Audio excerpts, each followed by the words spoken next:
Todos aplaudiendo, aleluya, dándole la bienvenida a todos ustedes que nos miran por video. Esta es Raíces de la Fe. Estamos en Shabbat y soy su servidor, el pastor Gabriel Galán, de Raíces de la Fe, aquí en el Metroplex, Texas, dándote la bienvenida. También, obviamente, damos la bienvenida a todos los presentes que hacen punto de estar acá para adorar, glorificar y recibir de parte de nuestro Dios. Pero más importante, ejecutar ese don bendito que nos ha dado el Eterno de ser un pueblo que le ama en espíritu y en verdad.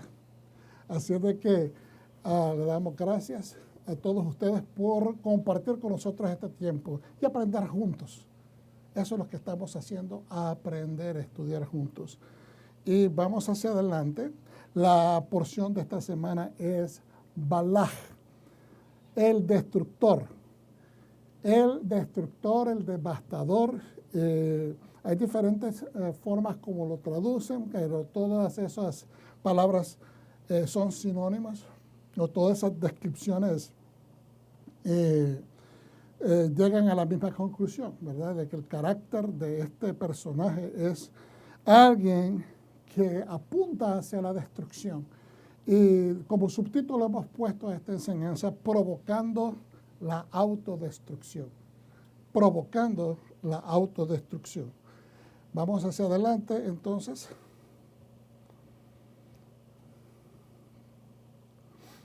No sé por qué no me quiere. Oh, ahora sí. Porción semanal de la Torá, Balak, el destructor, y estaremos estudiando de la Torá números 22.2 al 25.9. 22.2, 25.9 en el libro de Números. De los profetas Miqueas, entre el capítulo 5, versículo 6, al capítulo 6, versículo 12. Y del Brit Hadashah, Mateo, estaremos viendo 21, capítulo 21, del versículo 1 al 11.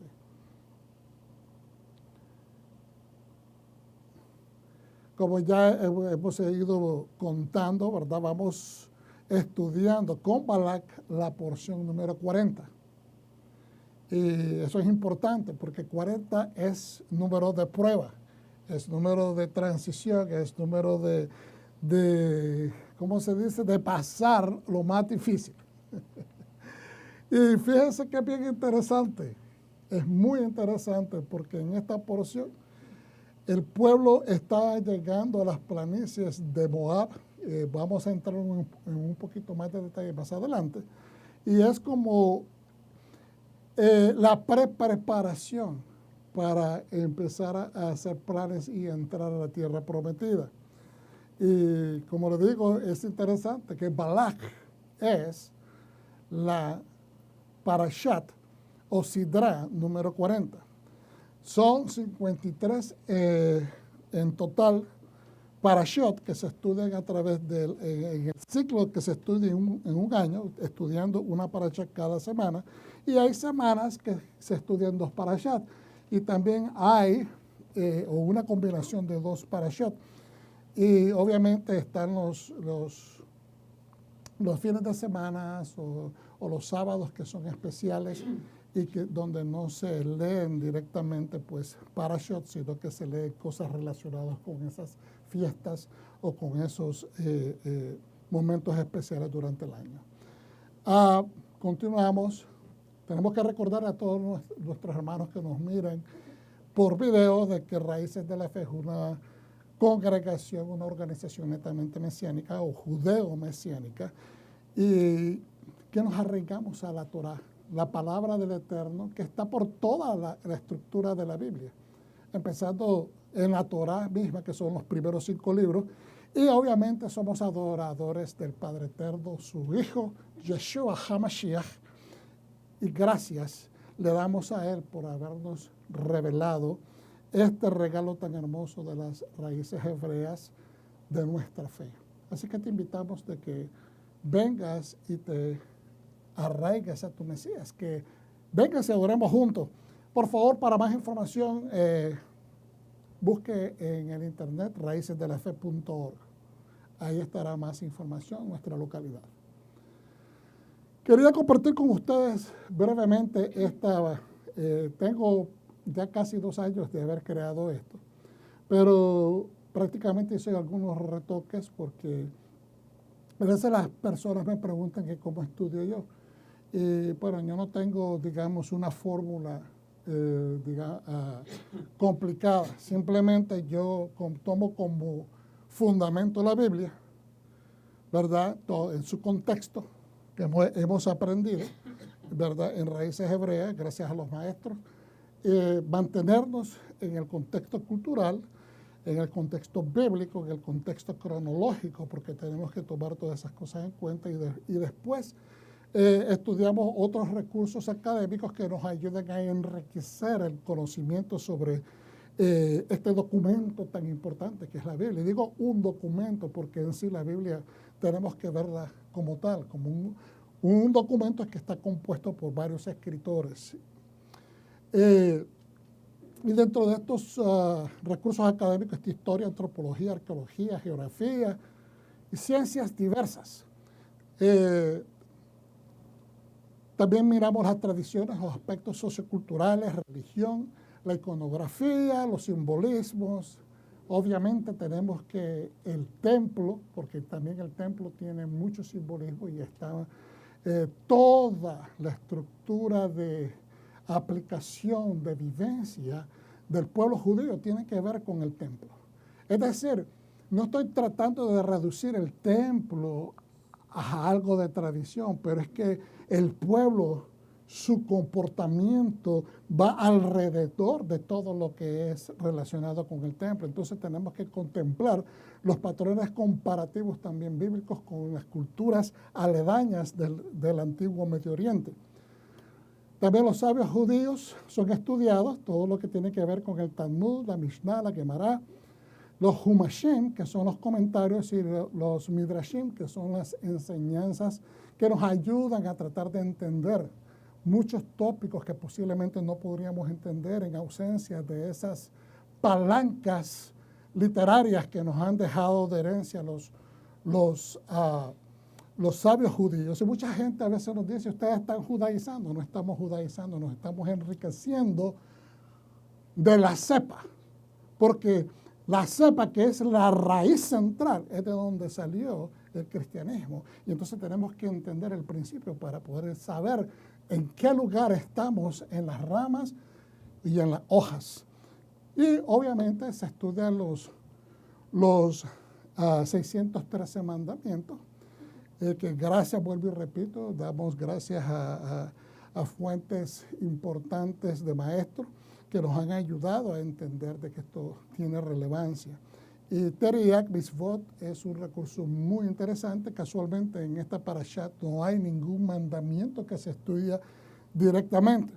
No existe un mandamiento porque pues no se delineó nada para el pueblo de parte de Hashem. Ahora también se estudia profecía, que es lo que Dios estaba hablando a través de sus profetas y qué es lo que está hablando hoy. Ya hemos explicado en muchas ocasiones de que la profecía bíblica ya está establecida. Lo que Dios habló hasta Apocalipsis, eso entendemos que eso ya no se puede cambiar. No podemos tergiversar ni el proceso, sino que tenemos que tratar de entender qué es lo que el Eterno estaba tratando de decir o comunicarnos en anticipación. Pero sabemos que Dios todavía está hablando hoy. Y que a nivel personal o a nivel familiar, aunque muchas personas traten de decir que no, Dios está hablando a nuestro espíritu. ¿Okay? Y bueno, esto podríamos decir es una metodología de estudio, pero lo puse de esa manera para entenderse, ¿no? De que hay un proceso, de que no necesariamente va en este orden que está establecido, administrado en este slide, pero tratamos de seguir lo mejor que podamos para enriquecernos todos juntos. Ahora, estos son algunos de los recursos que nosotros estudiamos para poner esta enseñanza. ¿Okay? Usted puede tomar una foto o parar el video y ver cuáles son, y si quiere validar o si quiere buscar más, ahí hay mucha información. como una escritura direccional para saber para dónde vamos. Okay. Vamos a estudiar Apocalipsis 2:12 al 17, donde se escribe lo siguiente. Repito, Apocalipsis 2:12, 17. Escribe al ángel de la comunidad mesiánica en Pérgamo. Este es el mensaje del que tiene la espada aguda de dos filos. Este es el mensaje que te manda el que tiene la espada de dos filos. ¿Okay? En otras palabras, se está refiriendo a sí mismo. Yo a veces he explicado de que mucha gente dice Juan el revelador. No, Juan es el escritor. El que está revelando es Yeshua. Le está revelando a Juan. Entonces, el que revela acá es el Señor. No son los hombres. Entonces, vuelvo y repito, escribe al ángel de la comunidad mesiánica en Pérgamo. Este es el mensaje del que tiene la espada aguda de dos filos. Yo sé dónde vives. Ahí donde está el trono del adversario Satán. Fíjense bien que muchas veces yo escuché esto explicado que nos está diciendo, supuestamente, yo sé que tú estás mal. Yo sé que tú vives ahí donde está el mal, que estás involucrado con Satán. He escuchado a algunos maestros enseñando eso, ¿me entiendes? En la forma tradicional, pero realmente no se refiere a eso. Fíjese bien, porque en esta traducción, creo que es la Biblia completa judía,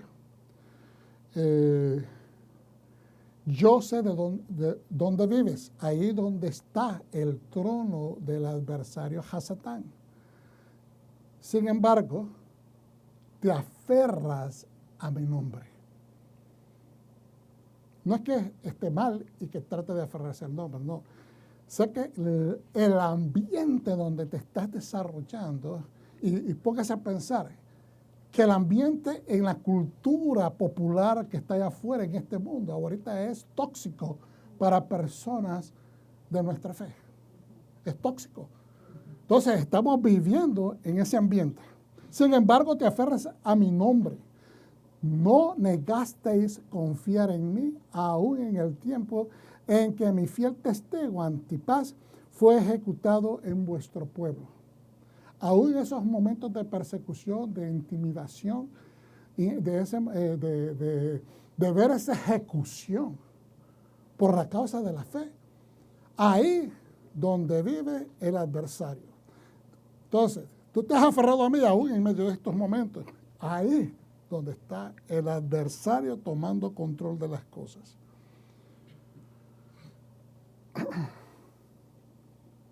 Sin embargo, tengo unas pocas cosas contra ti. Te aferras y lo reconozco, que has sido fiel. Pero sin embargo, tengo unas pocas cosas contra ti. Tienes algunas personas que se aferran a la enseñanza de Bilam. Tienes algunas personas entre tu congregación, entre tu pueblo, entre la gente que se reúne contigo a adorar. Hay personas que se aferran a la enseñanza de Bilam, quien enseñó a Balac a tender una trampa para el pueblo de Israel, para que comieran la comida que había sido sacrificada a los ídolos y cometer pecado sexual. Fue una doble maldición la que Bilam le enseñó a Balac, que era el método como él iba a alcanzar a los israelitas para provocar su autodestrucción. ¿Estamos entendiendo? No lo pudieron maldecir, pero aquí está la esencia de cómo lo puedes alcanzar. Vas a mandar a tentarlo con pecado sexual, y para que ellos puedan tener acceso a esa carnalidad, lo vas a hacer primero que coman comida que ha sido presentada a los ídolos. Entonces, hacen conexión con el Abodazará, que es la idolatría, y como recompensa reciben poderse tener una relación sexual con las mujeres de Midian y Moab. Asimismo, vosotros también tenéis gente que se atiene a la doctrina de los nicolaitas. Pero también hay gente dentro de ese pueblo que se atiene a la doctrina de los nicolaitas, a la doctrina de tomar la autoridad y sobreimponérsela a los demás, tomar la autoridad del conocimiento, de la facilidad de los recursos y provocar que aquellas personas que tienen menos conocimiento, que aquellas personas que son humildes, que aquellas personas que son temerosas, sean forzadas a cumplir los deseos de estas personas. Yo creo que lo explicamos en alguna ocasión lo que significa nicolaitas. Es prácticamente personas que están forzando su autoridad sobre otros. En una forma resumida y concisa.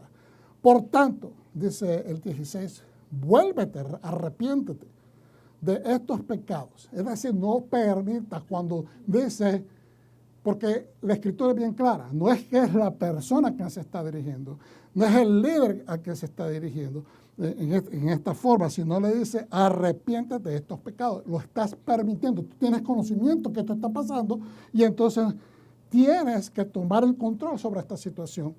Tienes que arrepentirte, porque el permitirlo conlleva pecado. De lo contrario, vendré a ti muy pronto y haré guerra contra ellos con la espada de mi boca. En otras palabras, van a haber consecuencias. Estamos por terminar.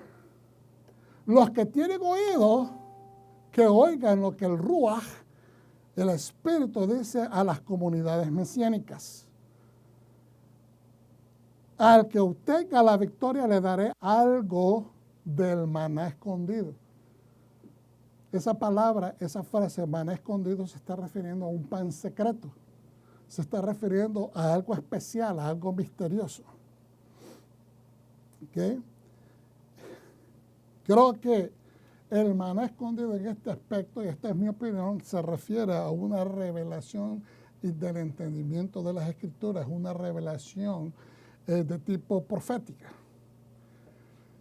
También le daré una piedra blanca, que significa que si tú te mantienes, yo vendré.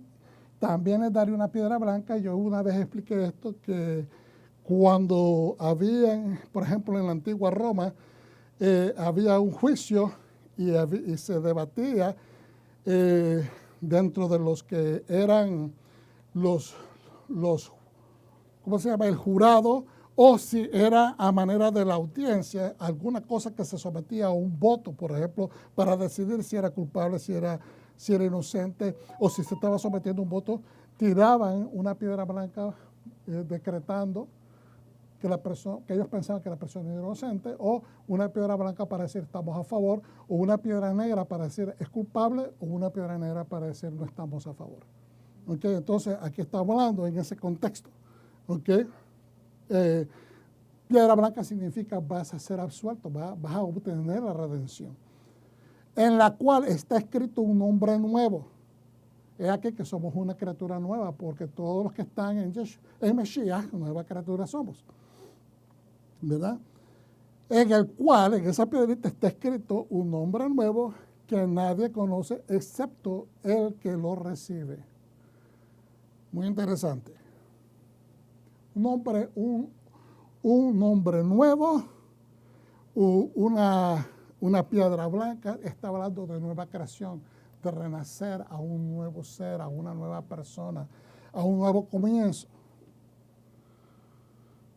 Entonces ahora vamos al resumen de la parashá, que como dijimos anteriormente se estudia el número 22.2.25.9, del 22.2 al 25.9. Balac, el rey de Moab, persuade, cita y paga al profeta Balaam o Bilam, que significa malvado o sin patria, para que maldiga al pueblo israelita para poder derrotarlos y expulsarlos de la región. En el camino Bilam es agredido por su asno, quien lo presiona contra una pared entre rocas debido a que el asno ve al ángel que Dios envía para detenerlos antes que Bilam llegue a su encuentro con Balac. Una vez sobre la montaña, divisando las planicies de Moab desde 3 diferentes lugares. Desde la montaña, una vez que se junta con Balac, Balac lo lleva a 3 diferentes lugares y 3 veces, diga conmigo, 3 veces, Bilam intenta pronunciar sus maldiciones, pero cada vez pronuncia bendiciones a los hijos de Israel, incluyendo la profecía que vencerían a sus enemigos. Bilam también profetiza sobre el final de los días y la venida de Mesías. El pueblo israelita es seducido a fornicar con las hijas o por medio de las hijas de Moab o Medián, y son persuadidas a idolatrar a Baal Peor, el ídolo de los moabitas. Dios castiga al pueblo con una plaga por asociarse con las mujeres moabitas o medianitas y su Dios.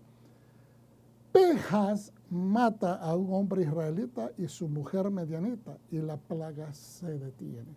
Eso es en resumen todo lo que cubre la porción, los highlights, por decirlo de esa manera. Entonces estamos estudiando Balac, que significa destructor, devastador, no sé por qué se hace por ahí, pudridor, que algo se pudra. Y vacío, dicen algunas otras traducciones, en algunos de los diccionarios que estudiamos. Vamos a hacer la oración. Les pido por favor que todos contestemos en las partes amarillas. Berajú et Adonai Hameborah. Baruch atah Adonai Eloheinu melech haolam, asher bahar banu mikol ha'amim venata lanu et torato. Baruch atah Adonai noten hatorah. Bendecimos a Yahweh y bendito es Él. Bendito eres Yahweh, nuestro Elohim, Rey del universo, que nos escogió entre las naciones y nos instruyó con su Torah. Bendito es Adonai, dador de su Torah. Amén. Ok, vamos a leer entonces ahora. Número 22 en adelante, vamos por conexión, vamos a leer el verso 1. Los israelitas se pusieron otra vez en marcha y acamparon en las estepas de Moab, al otro lado del Jordán, a la altura de Jericó. A la altura de Jericó. Entonces, nos damos cuenta que están cerca, ya para iniciar la última etapa, que es entrar y empezar la conquista. Cuando Balac, hijo de Zippor, se dio cuenta de todo lo que Israel había hecho con los amorreos, ellos vienen de una batalla. Ellos vienen de la batalla contra el rey de Bashán, el rey de, ¿cómo se llama? Dios mío, ¿por qué se me ha ido el nombre en este momento? Ellos vienen de una guerra que prácticamente pues nuevamente les incrementa la fama de que ellos son un pueblo fuerte y que Dios va con ellos. Ahorita me recuerdo, no sé por qué se me ha ido. Los moabitas sintieron mucho miedo de los israelitas. Estaban verdaderamente terrorizados de ellos, porque era un ejército muy numeroso. Nuevamente, fíjense bien los calificativos, por decirlo de esa manera. Sintieron mucho miedo. Sintieron mucho miedo. Y el segundo es, estaban aterrorizados. O sea, hay un nivel de miedo, pero cuando dice estaban aterrorizados, estamos hablando de un pavor profundo. Entonces dijeron los moabitas a los ancianos de Midian. Los moabitas fueron a consultar con el pueblo vecino. El pueblo que estaba era Og, y aleluya, todavía no recuerdo el nombre del rey, pero por ahí viene. Esta muchedumbre, dice los moabitas a los midianitas, barrerán con todo lo que hay a nuestro alrededor como cuando el ganado barre. En algunas traducciones dice como cuando el toro o el ox. ¿Cómo es que se dice ox en español? Aleluya.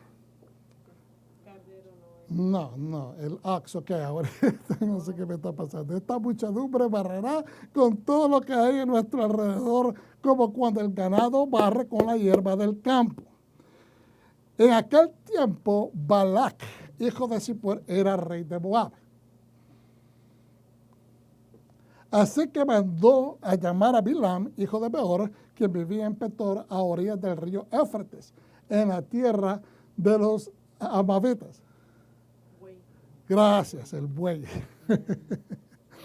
Es que a veces se le traba el español a uno con el inglés, hombre, caramba. Y entonces, vuelvo y repito, así es que mandó a llamar a Bilam, hijo de Beor, quien vivía en Petor, a orillas del río Éufrates, en la tierra de los amavitas. Petor está en todavía lo que se llama Mesopotamia, pero en el área de Aram Neharim.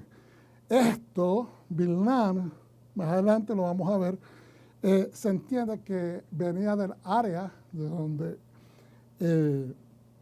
era Labán, y posiblemente hay una relación.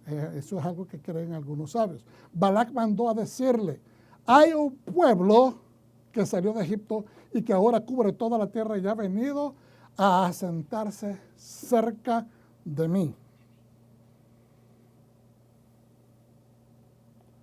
Te ruego que vengas y maldigas por mí a este pueblo, porque es más poderoso que yo. Tal vez así pueda yo vencerlos y echarlos fuera del país. Yo sé que a quien tú bendices queda bendito y a quien tú maldices queda maldito.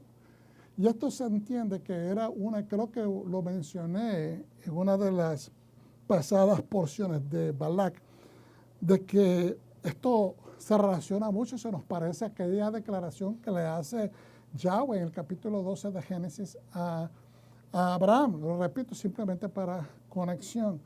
¿Okay? Pero, y lo que yo creo que mencioné una vez fue de que Balaam, conocía de Yahweh, conocía del Dios Yahweh. Balaam era un experto, dicen algunos eruditos, en muchas religiones,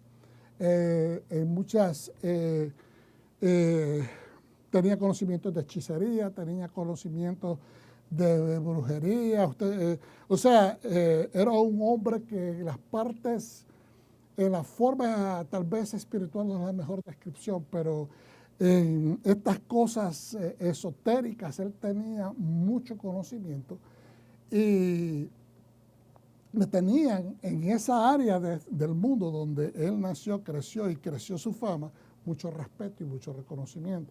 Entonces, los ancianos de Moab y Medián fueron a dar a Bilam el mensaje que Balac le enviaba y llevaron consigo dinero para pagarle sus conjuros. ¿Por qué un rey iba a tomarse la molestia de mandar a pedir a un hechicero y le manda príncipes, le manda un séquito de representantes de su nación? O sea que para nosotros hoy día posiblemente esto no tiene mucho significado. Posiblemente nosotros tenemos otras fórmulas de ver el mundo, porque muchas cosas han cambiado. Cuando un artista hoy en día famoso de Hollywood o un cantante entra a una ciudad o va a un teatro donde se va a presentar, ¿qué es lo que sucede? Hay un tren de carros, ¿verdad?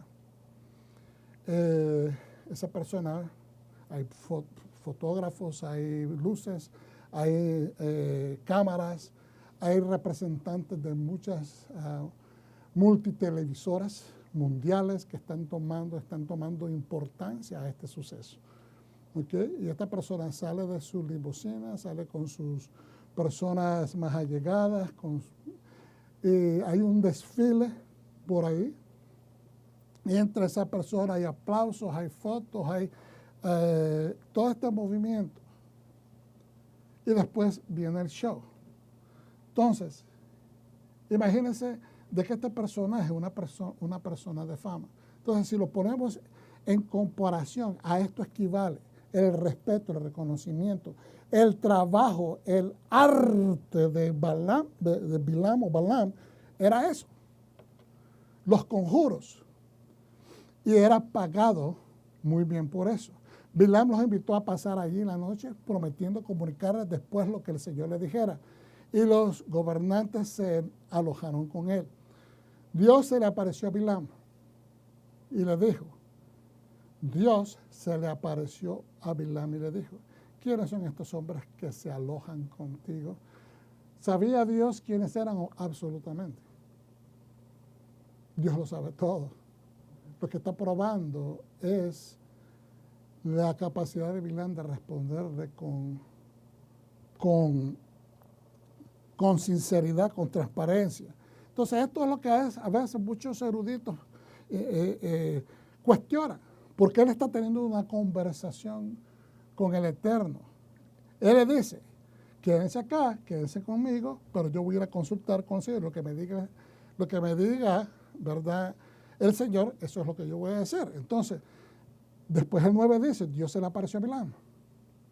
Es decir, él lo llamó, él buscó de Dios y Dios respondió. Entonces, aquí hay una especie de, como cualquier persona hoy día que se ponga a estudiar, una persona de fe, podría decir cómo Dios está contestando a una persona que anticipadamente se nos da un pequeño, ¿cómo lo pudiéramos describir? Una pequeña reseña de su resumen, que es una persona que hace conjuros y le pagan por eso. ¿Cómo es posible que Dios le esté contestando? ¿Cómo es posible que a veces Dios pueda utilizar a personas que son observadas como el mismo rey Asuero, que era prácticamente un hombre, muchos historiadores describen de que era un hombre bien fuerte, o sea, no conocía de Dios, sus costumbres eran completamente contrarias. Miramos al inicio del libro de Esther cómo se describe de que estén en una bebelata, en una borrachera de 180 días, de 6 meses. ¿Me entiendes? Entonces, y que pues su conducta es cuestionable, pero Dios lo utiliza después subiendo a Esther, haciendo esa conexión con ella para que Esther pueda tener acceso a una influencia real. Entonces, de esta misma manera, podemos contestar, no justificar, pero es que Dios va a utilizar a quien va a utilizar, así de la misma manera como Dios va a tener misericordia de quien decida Él tener misericordia.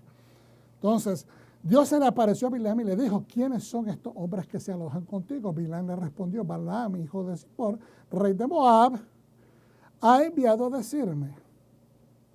Bilam le respondió, Balac, hijo de Zippor, rey de Moab, ha enviado a decirme, y aquí este pueblo que ha salido de Egipto cubre la faz de la tierra, ven pues ahora y maldícemelo, quizá podré pelear contra él y echarlo. Entonces, el propósito de la maldición no era que, como se ha malinterpretado, de que ellos se iban a podrir, que se iban a venir una enfermedad, no, que se debilitara el espíritu del pueblo de Israel para que él pudiera atacar y vencer. El enemigo a veces hace eso.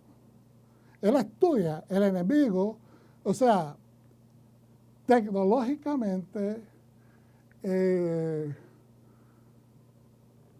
como dijéramos, de un punto de vista estratégico de guerra, el enemigo va a estudiar cuáles son los puntos fuertes, dónde está artillería en esos tiempos, cuántas lanzas, si tienen lanzas, si tienen flechadores, qué es lo que tienen.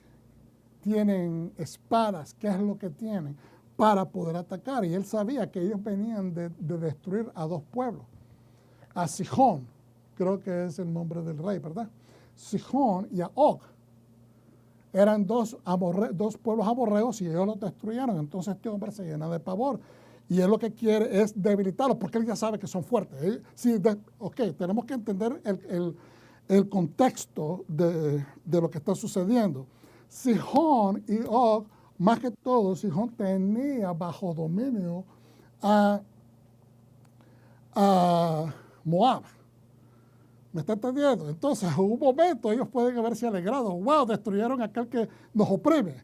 Aquel rey que era el soberano nuestro. Nosotros éramos los vasallos de ellos. Ahora vinieron los israelitas y destruyeron y están posiblemente celebrando. Pero cuando llega Israel, que va a pasar nada más, y mandan enviándole mensajes, mira, vamos a pasar, no vamos a hacer daño, simplemente vamos a pasar.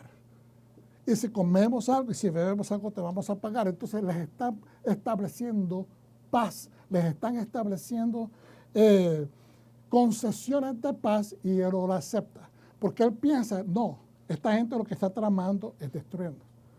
¿Okay? Entonces, lo que él quiere es debilitar el espíritu del pueblo, provocar que haya una especie de maldición sobrenatural para que él pueda tener la fuerza y destruirlo.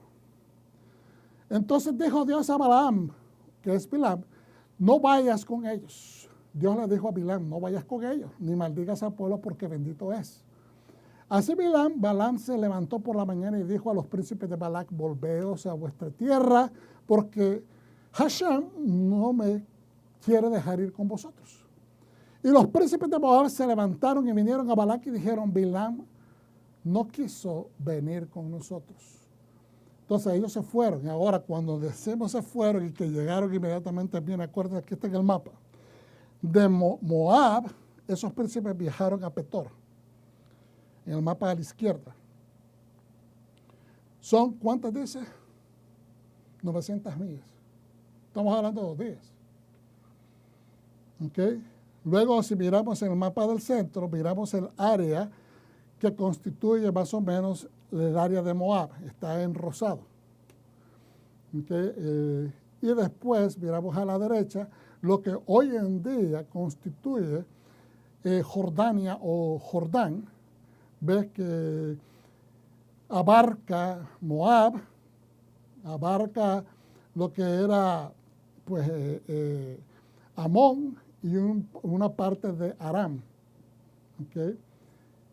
Y se extiende hacia el este, hacia Irak.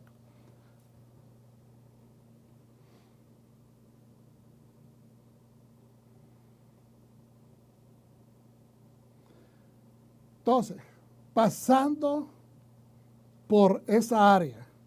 ¿Por qué? Porque había llegado el momento. Ellos tenían que pasar por Edom, subieron a Moab y tenían que subir hasta Amón.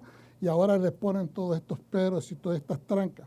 Bueno, de haber dado vueltas por el desierto, después de haber dado por 40 años, finalmente llega ese momento de entrar a la tierra prometida. La primera generación, quienes salieron de Egipto, ahora todos esos adultos murieron. Y ahora los que son adultos son los niños que salieron con ellos o los que dieron a luz durante el camino. Entonces esta generación ya había crecido y como adultos estaban listos para tomar posesión de la tierra prometida. Pero no fueron ellos los que marcaron el momento, sino Dios.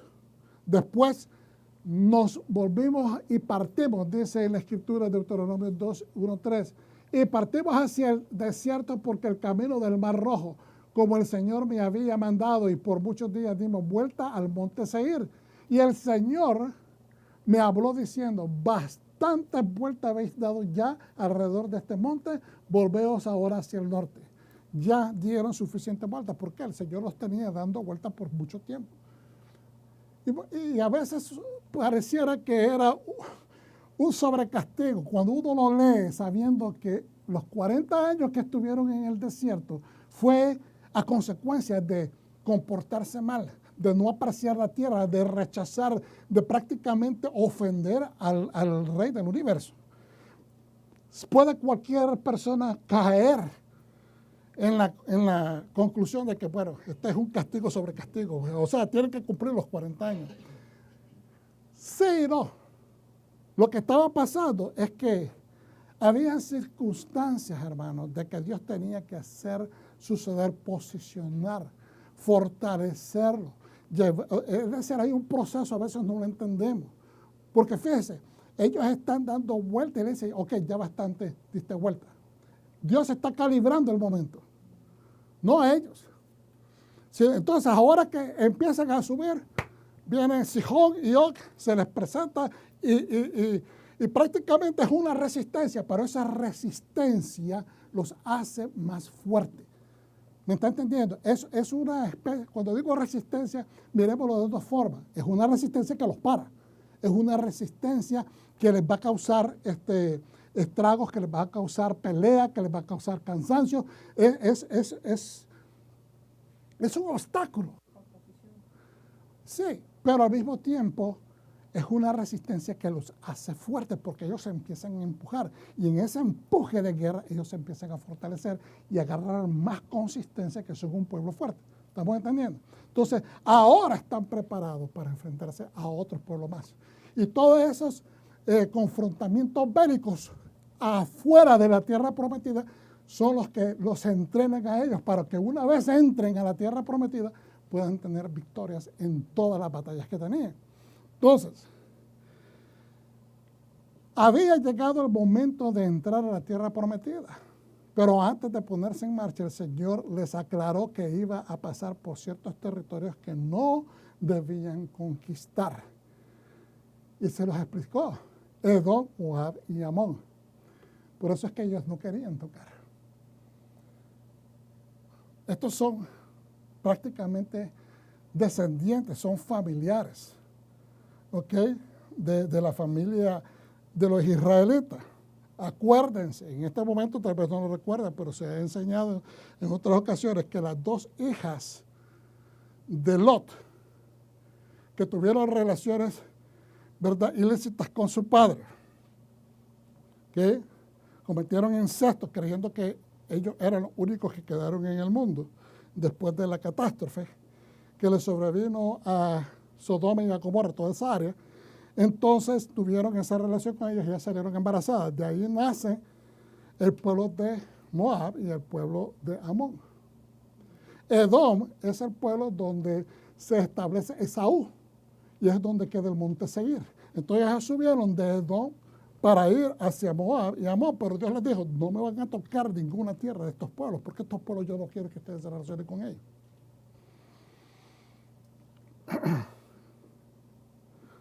Vamos hacia adelante.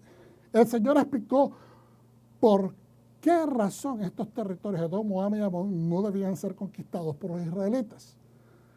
Lo que tiene en común esas naciones es que ellos son parientes de los patriarcas. Estos parientes no iban a tener parte de la tierra prometida, es decir, parte de la tierra de Canaán. Pero el Señor les otorgó otro territorio en esa vecindad. Entonces ahora, fíjense bien, Edom o Seir son descendientes de Esaú, eso es lo que acabo de explicar. Moab y Amón son descendientes de Lot. Ahora, viniendo del desierto hacia Canaán, el primer territorio poblado que iba a pasar sería Seir o Edom, territorio de los hijos de Esaú. Da orden, fíjense bien, Deuteronomio 2:4-5, da orden al pueblo, le dice Dios a Moshe, vais a pasar por el territorio de vuestros hermanos, los hijos de Esaú, que habitan en Seir, y os tendrán miedo. Así que tened mucho cuidado, no los provoquéis, porque nada de su tierra os daré, ni siquiera la huella de un pie, porque a Esaú he dado el monte Seir por posesión. Dios les dejó claro a los israelitas que el derecho de conquista se limitaba a la tierra. Pero hay personas, en contraste, Moshe estaba obedeciendo al pie de la letra, pero a veces hay personas que pierden el estribo, están agarrando la bendición, pero quieren más. Quieren más. Y a veces el que mucho abarca, dice el famoso adagio, poco aprieta. Yo les dejó saber a ellos que el derecho de la conquista se limitaba a la tierra que les fue prometida a los patriarcas. No debe tener ambición de expansionismo. Dios es bien claro. A los reyes les decía, yo no quiero que te llenes de caballos. ¿Por qué? Porque no quería que se enorgulleciera. Los caballos eran importantes en Egipto, porque eso demostraba el potencial, el poderío del faraón. Entonces Dios no quería que fueran como las otras naciones, que se llenaran de carros, porque ellos ponían en esos carros metálicos, ¿verdad? La confianza. Dios no quería que el pueblo de Dios hiciera estas mismas cosas, no quería expansionismo, sino limitarse al territorio que Dios les dio. Específicamente les ordenó respetar los territorios de sus parientes vecinos, Edom, Moab y Amón. Entonces, no era la intención de Israel invadir, pelear ni tomar el territorio de Moab, pero fueron forzados. Fueron forzados. Vuelvo y repito, no era la intención, porque ellos establecieron exactamente las pautas. Mandaron a avisar, vamos a pasar, y si vamos a comer algo, te lo vamos a pagar. No los quisieron aceptar. Entonces, yo sé que esto lo hemos estudiado en muchas ocasiones. Sé que, pero estos son principios que debemos de observar y son principios de aplicación a nuestra vida.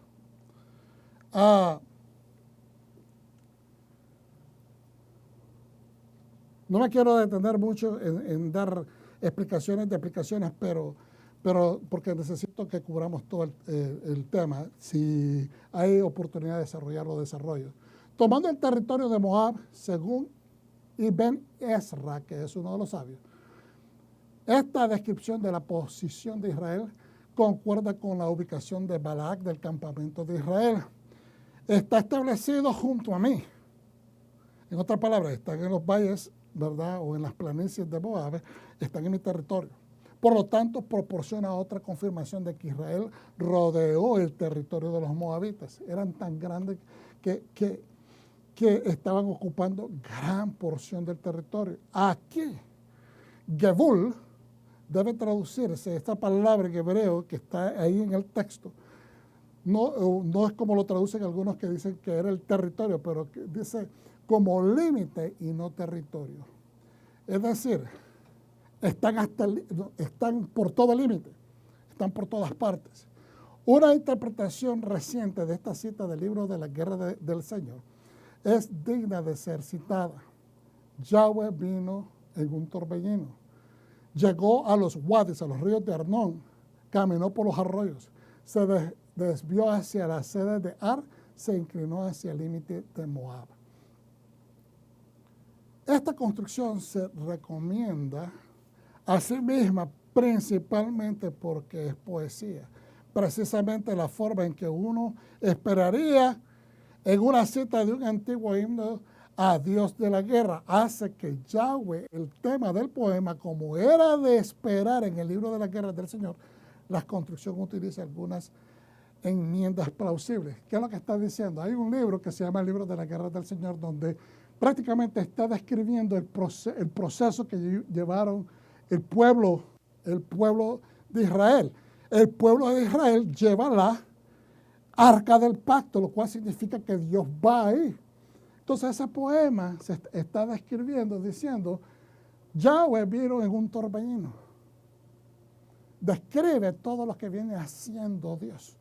¿Qué es lo que es un torbellino? Es un tornado. ¿Qué es lo que hace un tornado cuando pasa? Va destruyendo. Si pasa por una ciudad, va destruyendo la ciudad. Entonces lo que está diciendo, en otras palabras, si lo interpretamos de un punto de vista bíblico, salieron de Egipto. Dios prácticamente destruyó la economía egipcia. Pasó, abrió el mar, llegó a estos lugares, donde quiera que iba llegando. Todos los reyes que confrontaron al pueblo de Israel fueron destruidos. Entonces está describiendo a Dios como un torbellino. Llegó a los ríos del Arnón, caminó por los arroyos, se desvió hacia la sede de Ar, se inclinó hacia el límite de Moab, es decir, y se fue hasta Moab. Simplemente es una expresión poética.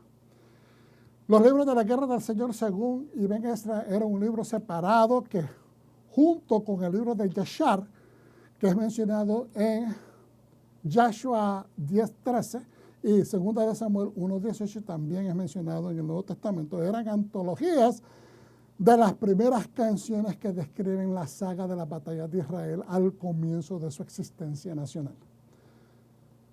Pero solo sobreviven estos 3 pequeños fragmentos, según Rambam. Bueno, no pude conseguir los fragmentos que se conectaran con esto que encontré. Y se incluyó un 4º fragmento, el poema de Victoria de Sejón, sobre Sejón. ¿Ve? Y esto es lo que sucede, pues prácticamente en esta área que nosotros estamos describiendo. Este es el camino que ellos vinieron. Este es el área. Y esto es el Jacob Milgrom Commentary del JPS. El libro de Balaam se presenta como el marco histórico y geográfico que conecta la narrativa del libro de Números haciendo conexión con los eventos anteriores y posteriores. O sea, esto, dice el libro de Balaam, lo que se menciona de Balaam, porque hay, como decimos, estos 3 capítulos prácticamente hablan de la interacción que tiene Balaam con el pueblo. Los reyes están atravesando la tierra de los moabitas que había sido conquistada anteriormente de las manos de Sejón, de los amorreos, pero solo unos días antes Adonai había entregado los grandes reyes de Sejón, de Heshbón y Og de Basán en manos de Moisés y los israelitas. Entonces, ¿por qué? Quiero que recordemos, ¿por qué que están amedrentados los moabitas? Porque Dios acaba de dar victoria a Israel con estos 12 reyes que eran poderosos y que tenían dominados a los moabitas. ¿Ve? Entonces, con la región montañosa, desde el Arnón hasta los ríos del Yarmuk, entonces asegurados los moabitas, ahora liberados del dominio de Sehón, los israelitas se posicionaron en la llanura de Moab, habiendo pasado por las montañas de Abarim. Abarim son montañas.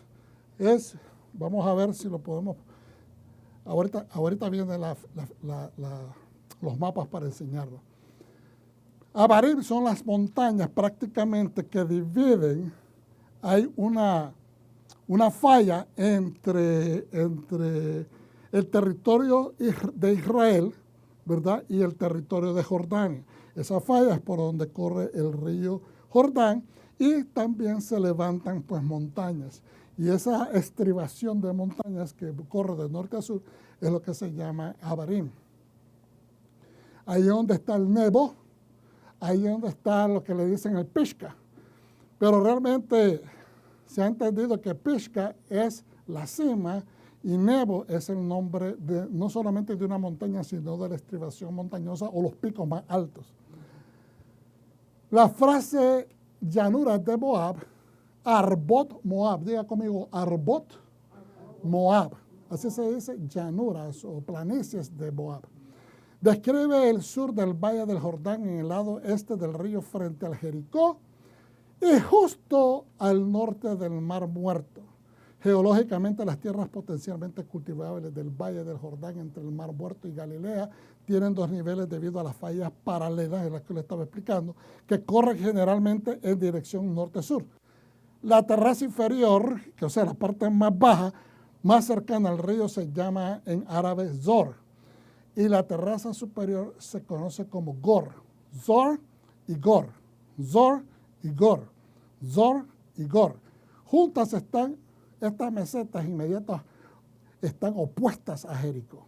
Entonces, ¿por qué estamos explicando esto? Porque me dio la tarea para que ustedes se den cuenta. Jericó es la puerta de entrada.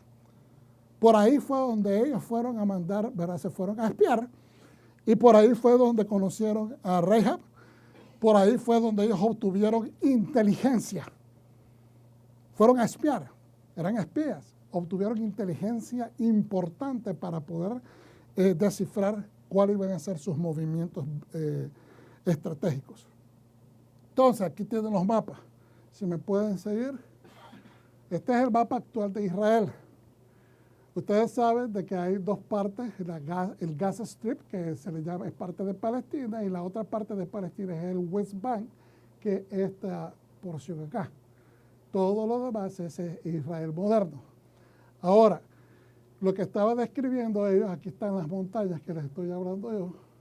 Entonces, la parte más baja es donde hay cultivos que están cerca de, y ahí es bien enriquecido, hay mucho cultivo, y de igual manera la otra parte es una parte más alta. Entonces una se le llama Zor y la otra se le llama, ¿cómo dijimos?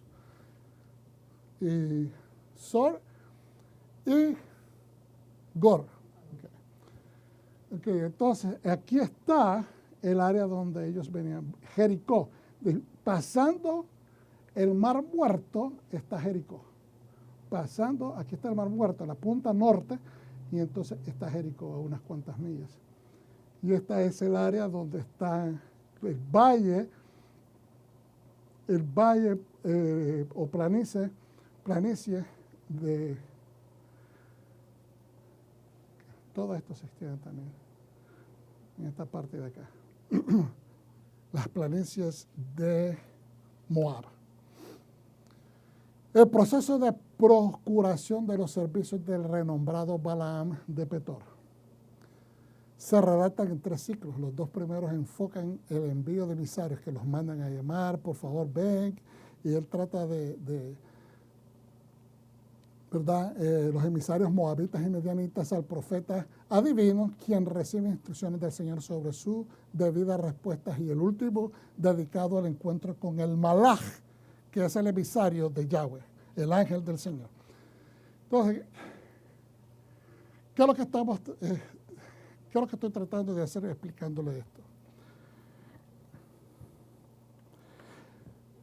Hay personas que tal vez no son perfectas. Los podemos poner en diferentes niveles profesionales. No son perfectas, pero son personas ok. Tal vez no creen en Dios, pero son personas que hacen el bien.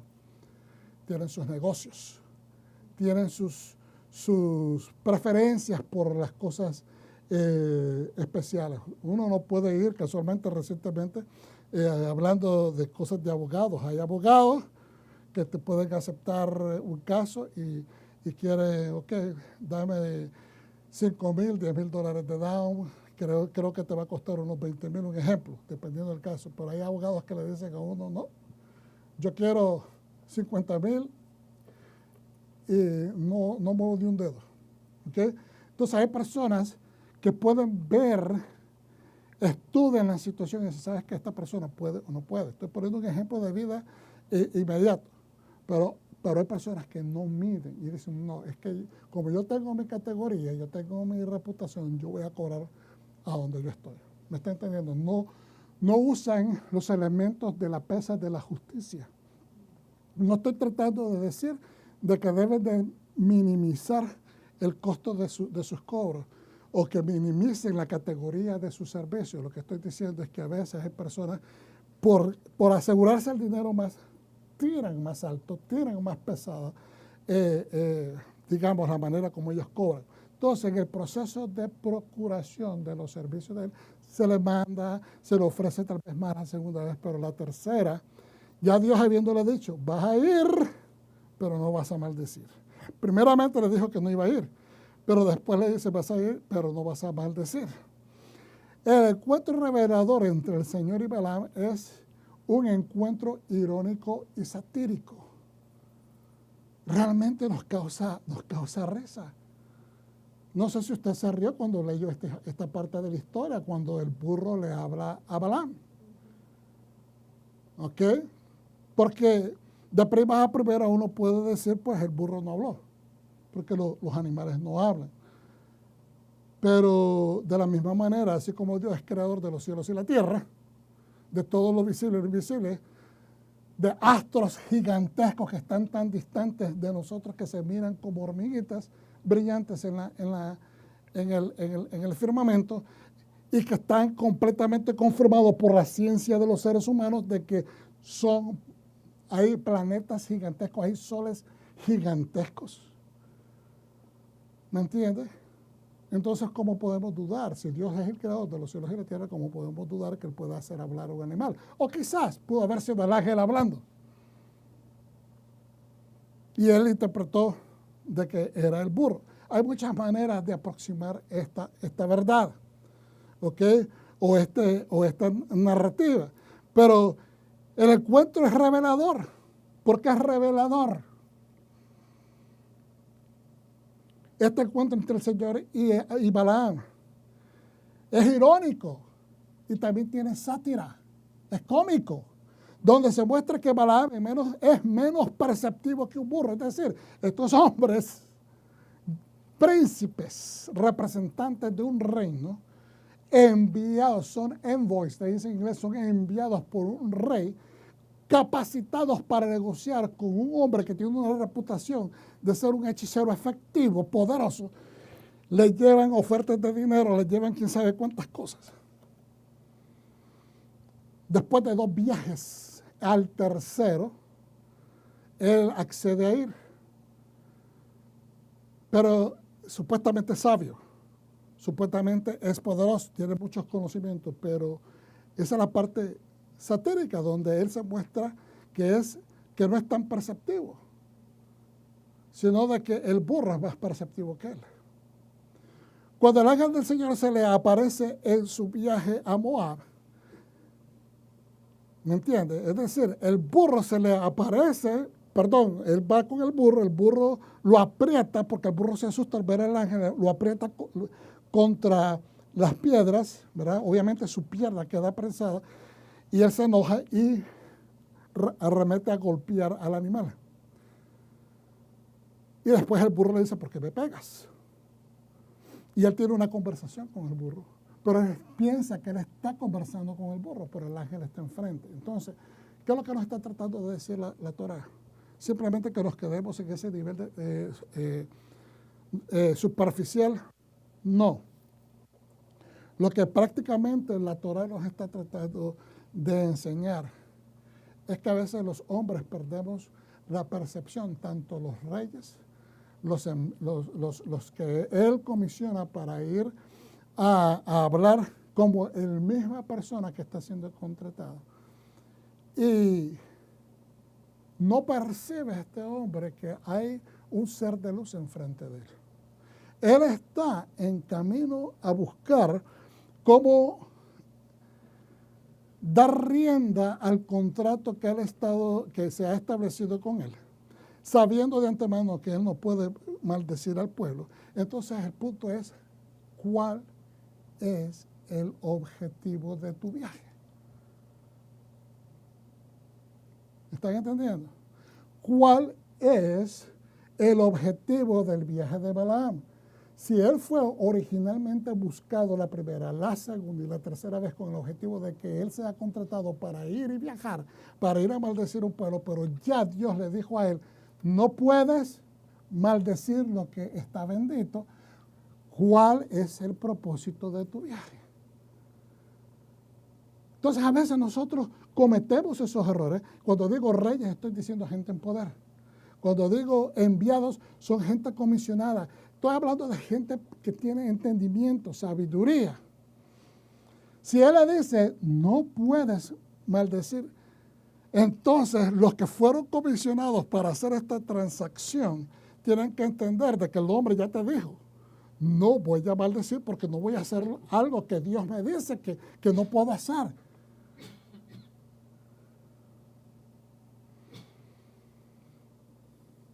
En el proceso, Dios manda a este ángel para advertirle que no se lo olvide. Un ángel de luz para decir, no se te olvide que yo te he prohibido esto. Entonces, pero el punto aquí es que a veces nos obstinamos y tratamos de buscar las puertas para desobedecer la autorización divina. Para irle al lado, por encima, por debajo, al mandamiento, a la instrucción. Esto es para enseñarnos a nosotros que los sabios, los enviados y también los supuestos personas con conocimiento, en este caso Balaam, que no es necesariamente hasta este momento una persona que se perfila, todavía no nos ha dado, no ha sacado su plan completo.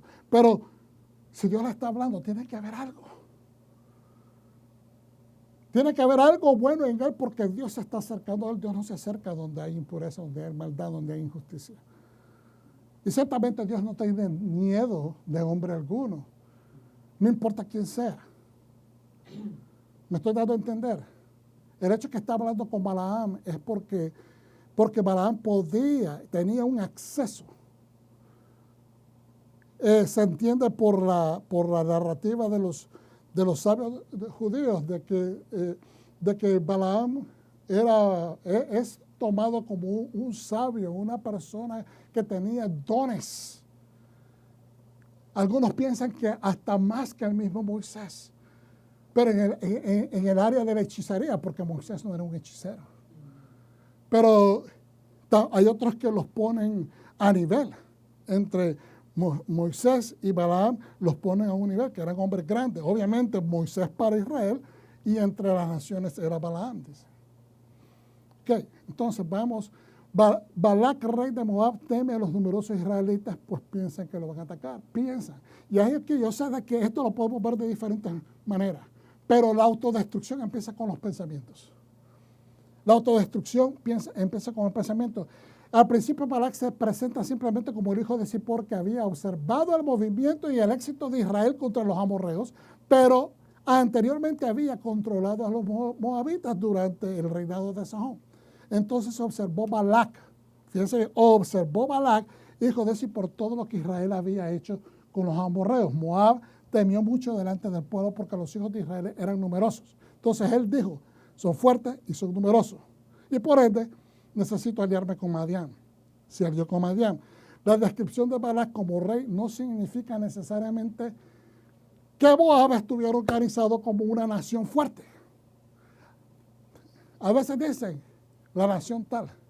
Se entiende que una nación puede ser una nación, pero si no estuviera organizada. Le voy a poner un ejemplo de la vida moderna. Muchas personas habían escuchado hablar de Ucrania. Muchas personas sabíamos que Ucrania se había desprendido de la antigua Unión Soviética o de la previa Unión Soviética. Muchos sabíamos que Rusia estaba queriendo reobtener ese territorio. Pero nadie en este mundo se percató cuánto corazón tienen los ucranianos para pelear, para retener ni siquiera Rusia. Ni siquiera los rusos pensaban de que esta gente le iban a hacer contrapeso, que le iban a proponer una guerra. ¿Me está entendiendo? Y con capacidad menor bélica, con menos recursos de tipo militar. Entonces, a veces podemos percibir una nación chiquita y decimos, no son organizados. Y el resultado es que nos traiga una gran admiración. De la misma manera, pues obviamente Ucrania no es un país pequeño, es un país vasto y rico. Pero ciertamente no era rico en militarismo. Entonces, pero ahora, en este caso, Balac, que era rey, no necesariamente significa que Moab estuviera organizado como reino o era una entidad nacional bien fuerte. En este caso vemos la carencia de liderazgo de Balac. Él terminó, ¿verdad? O el término que dice rey en hebreo es melech. Puede referirse al jefe de una tribu, puede referirse al jefe de una ciudad, puede ser el jefe de una región. ¿Ok? Puede ser una persona que puede ser el regente en un lugar étnico en común, pero Balac era en sí verdaderamente un estratega, porque él se dio cuenta que realmente él no tenía ejército, que él no tenía, digamos, la capacidad bélica, las armas, que él no tenía la cantidad de gente. Él observó, obtuvo inteligencia de que el pueblo de Israel era más fuerte. Entonces, ¿qué fue lo que hizo él como rey? Creo que lo mencioné 2 años atrás. Él debió haber ido a hablar con Israel para saber qué era lo que personalmente, pero él no tuvo ni el valor ni el liderazgo, sino que en vez de asesorarse personalmente sobre el asunto, observó de lejos lo que había hecho Israel, observó de lejos lo que se decía de Israel y prefirió contratar a un brujo. Y es ahí donde comienza prácticamente su autodestrucción. Ahora, ¿qué dice Proverbios 25, 21, 22? Si tu enemigo tiene hambre, dale de comer. Si tiene sed, dale agua para beber. Al hacer esto, acumularás carbones encendidos en su cabeza y Adonai te recompensará. Si tu enemigo tiene hambre, dale de comer. Fíjense bien la situación. Es el enemigo, pero te está diciendo que el enemigo en ese momento tiene hambre. No te está diciendo, yo te voy a disparar, yo te voy a venir a vencer. No te está proponiendo guerra, sino que se está proponiendo, tengo hambre. Te está demostrando que hay necesidad. Dale de comer. Si tiene sed, dale agua para beber. Entonces, si él tenía miedo que lo atacaran, lo único que tenía que demostrar el rey Balac era un acto de generosidad, un acto de comprensión, un acto de misericordia. Que coman, pasen. Ok. Rashi pregunta, ¿por qué Balac siente que debe atacar a Israel, un pueblo que no le está haciendo daño? Les ha mandado emisarios con palabras de paz y pidiéndoles permisos para pasar y con garantías de pago si necesitan beber agua de sus reyes. Rashi responde a sí mismo que Balac pudo haber dicho, si estos dos reyes, Sihón y Og, aliados a quienes pusimos confianza, eran supuestamente los que nos iban a defender, porque si Moab era, el rey de Moab es un vasallo del soberano de estos reyes Sihón y Og, de los soberanos, entonces pusimos nuestras confianzas en ellos y no pudieron hacerle frente al pueblo israelita, entonces ciertamente nosotros tampoco podremos. Entonces le está poniendo, está amedrentado y está llegando a conclusiones que no debería llegar a conclusiones. Debió haber asesorado su situación. Estoy hablando de un punto de vista estratégico.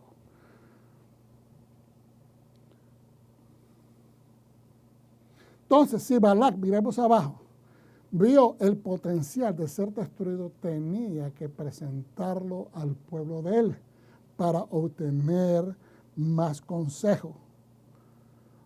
Tenía que haberlo puesto a consejo en vez de tomar decisiones precipitadas. En defensa de Rashi, decimos, Bilam verdaderamente odiaba a Israel aún más que Balac. Bilam odiaba a Israel aún más que Balac. ¿Y cómo es esto? Pero ¿de dónde sale esto de que Bilam verdaderamente odiaba a Israel aún más que Balac odiaba a Israel? Ya que a los israelitas Dios le ordenó a no provocar ni hacerle guerra a Moab, descendientes de Lot. Y entonces, espérate un momento. Bilam fue llamado de Petor, del norte, del lado de Aram, de donde estuvo inclusive Abraham viviendo un tiempo con sus familiares,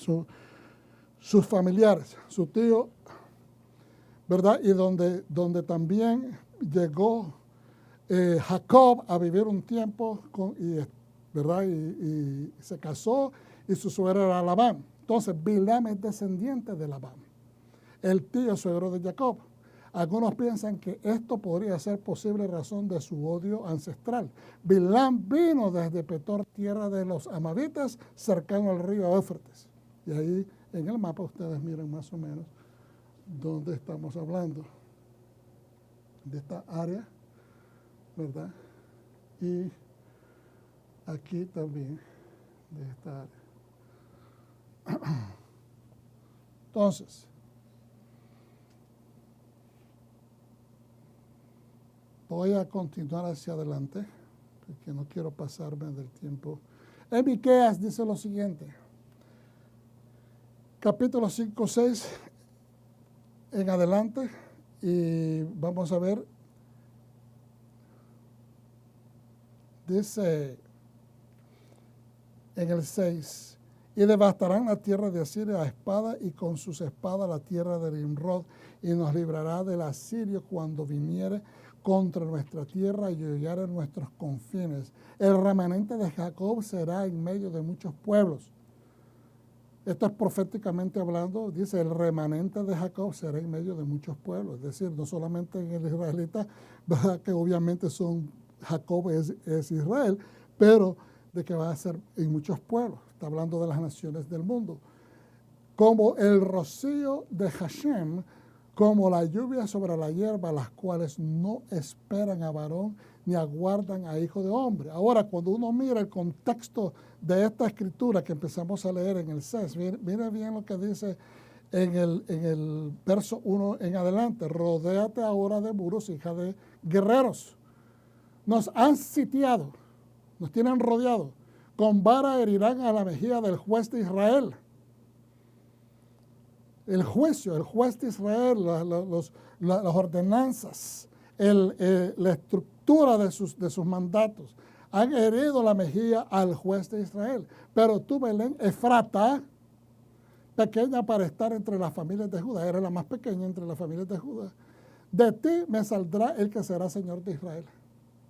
Y sus salidas son desde el principio. Esto no es de ahora, él es desde el principio, desde los días de la eternidad. Está con el Eterno desde el principio. Es de acá donde Juan, capítulo 1, nos habla, ¿verdad? De que el verbo era con Dios y el verbo es en Dios. Pero los dejará hasta el tiempo que dé a luz la que ha de dar a luz. Está hablando, ¿verdad? Proféticamente, cuando la virgen dé a luz o la joven dé a luz. Y el resto de sus hermanos se volverá con los hijos de Israel. Y debido a eso, el resto de sus hermanos volverá a los hijos. Va a haber una reunificación. Y él estará y apacentará con poder de Hashem, con grandeza del nombre de Hashem, su Dios.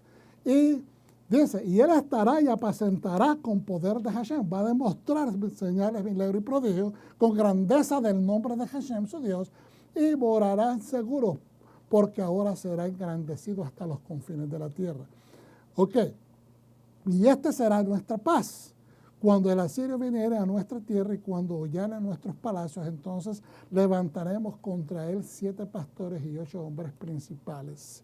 Entonces, obviamente aquí hay mucha profecía que no tengo el tiempo de explicar, pero quiero simplemente adelantar un poquito más. Asimismo, el remanente de Jacob será entre las naciones en medio de muchos pueblos. Nuevamente la repetición, y eso tiene que ver con nuestros tiempos. Como el león entre las bestias de la selva, como el cachorro de león entre las manadas de la oveja, el cual, si pasara y hollare y arrebatare, no hay quien escape. Entonces, aquí nos está dando la certeza que el león de Judá, por decirlo, vamos al punto, ¿ok? Es porque está describiendo, dice, como el león entre las bestias de la selva.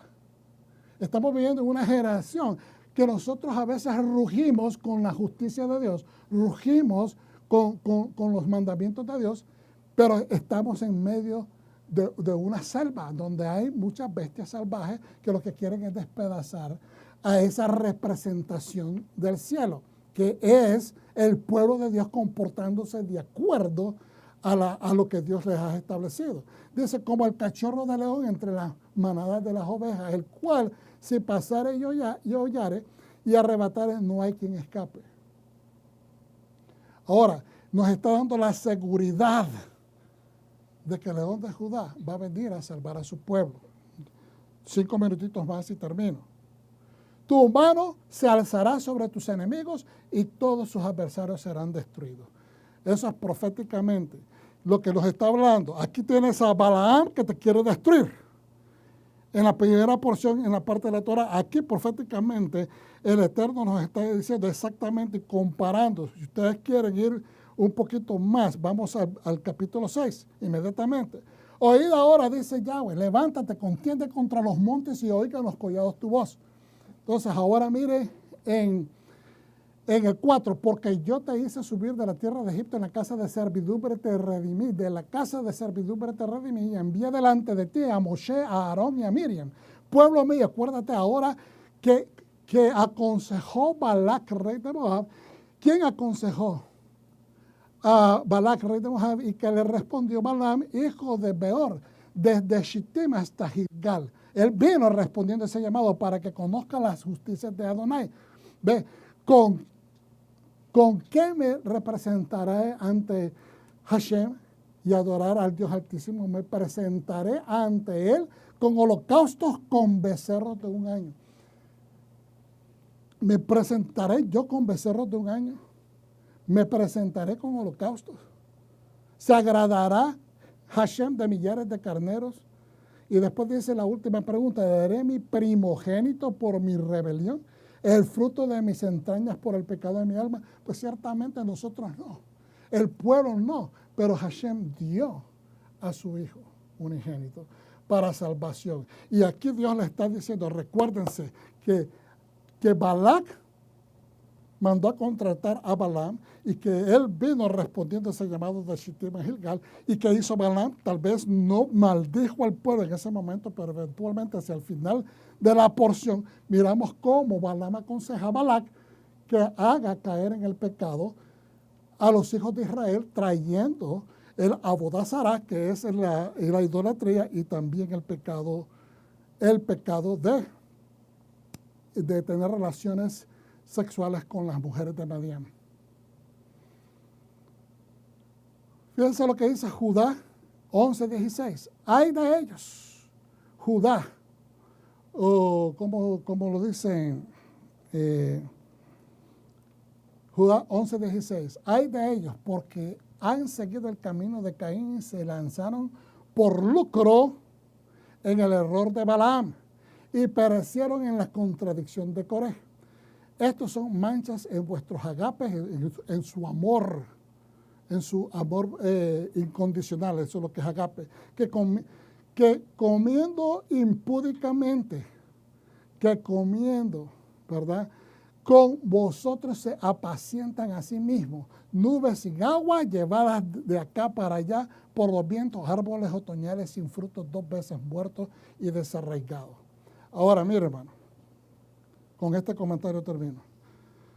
A veces es un poco difícil tratar de conectar estos puntos, pero lo que nos está tratando de decir la Escritura es que el hombre tiene que hacer una decisión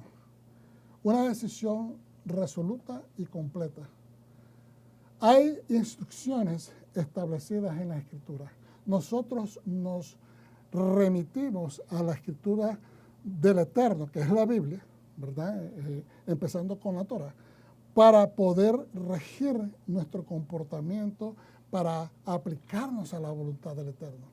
Si nosotros tratamos de sacar de vuelta a toda la Escritura para poder llevar a cabo lo que nosotros deseamos, entonces estamos prácticamente jugando. Es como practicar con el burro. No sé si me doy a entender, no estoy tratando de defender la inteligencia de nadie, pero a veces estamos haciendo estas cosas y es como practicar con el burro. Porque ¿cuál es el objetivo de estudiar la palabra, de adorar a Dios y después desobedecer el mandato? No hace sentido. Entonces, y después nos habla acerca de la salvación. Hoy en día la gente teme al diablo, teme más al diablo que a Dios. Y es la verdad. Muchos creyentes tradicionales temen más al diablo que a Dios. ¿Por qué? Porque dicen, uy, eso, ¿verdad? El enemigo me hizo hacer. Pero ¿por qué estás reincidiendo en esta zancadilla que te hace tropezar todo el tiempo cuando Dios te da una instrucción para que le atines al blanco? La instrucción es para que atinemos al blanco. Entonces, pero aún así Dios nos está diciendo, ustedes temen, pero yo tengo la salvación, que ha empezado desde la eternidad, no es desde ahora. Es la misma salvación que yo le proveí al pueblo de Israel en el desierto de Moab. Es la misma salvación que yo le proveí al pueblo de Israel, aunque fueron llevados en cautiverio, fueron extendidos por todas las naciones, pero también Judá fue llevado a cautiverio y fue regresado. Volvieron a reunir, estableciendo Jerusalén nuevamente. Y ahora en Judá, que es en el Nuevo Testamento, nos dice. Y nos dice de que nosotros podemos llevar a cabo el trabajo de quitar las manchas de nuestros agapes. Quitar las manchas, ¿cómo? echando para afuera la desobediencia. Porque dice que observemos que Caín como Balaam se dieron al lucro. Es decir, no tuvieron mesura, no tuvieron medida para tratar bien a sus hermanos, no tuvieron medida para tratar bien a sus parientes, sino que por querer lo que ellos tenían, fueron capaces de cometer muchas atrocidades. Que el Señor evite que nuestros corazones se pierdan o se llenen de esa perversidad y que nos permita conciliar el amor, la fraternidad y también la obediencia a su Torah. ¿Lo recibes, pueblo de Dios? Amén. Un aplauso para el Eterno, entonces, por favor. Padre Santo, te damos gracias, te bendecimos, te glorificamos y te damos honra por esta palabra. Señor, a veces, como lo decía anteriormente, es un poco difícil conectar los puntos, pero te damos gracias porque sabemos que tu enseñanza va a llevar fruto. Te damos honra y gloria. Danos discernimiento para poder ver las aplicaciones y poderlas llevar a cabo inmediatamente en esta semana. En el nombre de Yeshua, nuestro Mesías. Amén. Padre,